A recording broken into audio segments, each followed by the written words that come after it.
Hello semua, selamat datang ke Auto Touch Malaysia. Hari ini, kami akan berkongsi semua maklumat mengenai Proton Suprema S, sebuah hatchback sporty yang pernah menjadi pilihan ramai. Jika anda peminat otomotif, jangan lupa like, komen, dan subscribe untuk lebih banyak kandungan menarik tentang dunia otomotif. Proton Suprema S ialah sebuah hatchback kompak yang diperkenalkan oleh Proton pada tahun 2013.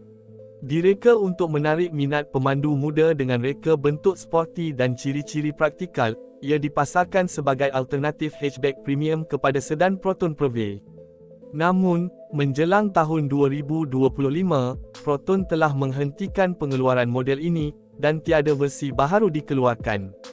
Walaupun begitu, Suprema S masih relevan di pasaran kereta terpakai kerana prestasinya yang baik dan pengalaman pemanduan yang menarik. Suprema S dikuasakan oleh enjin 1.6 liter campur turbocharged 4 silinder yang menghasilkan 138 kuasa kuda pada 5.000 revolusi per minit dan tork 205 Nm antara 2000 hingga 4.000 revolusi per minit.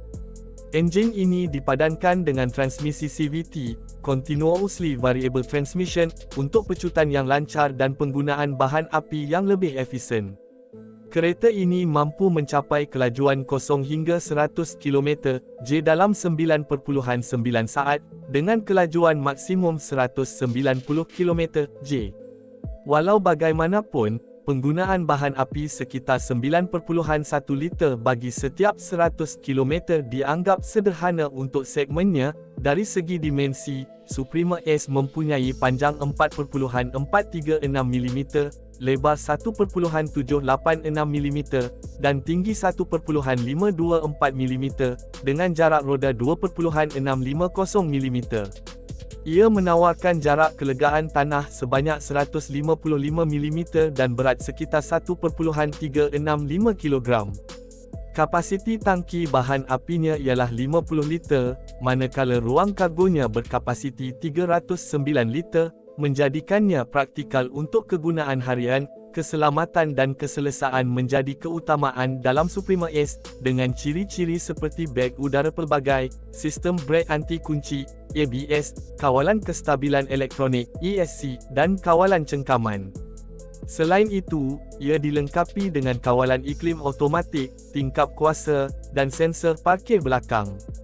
Sistem hiburannya pula mempunyai skrin sentuh dengan sambungan Bluetooth untuk memenuhi keperluan pemandu moden. Salah satu kelebihan utama kereta ini ialah pengendaliannya, yang dipertingkatkan melalui kerjasama Proton dengan Lotus untuk talaan chassis.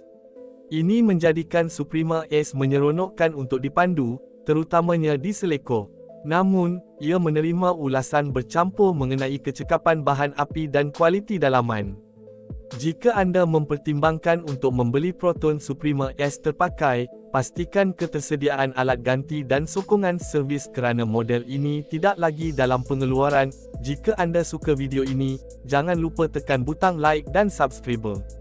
Kongsikan pendapat anda tentang Proton Suprema S di ruangan komen. Terima kasih kerana menonton Auto Touch Malaysia. Jumpa lagi di video seterusnya.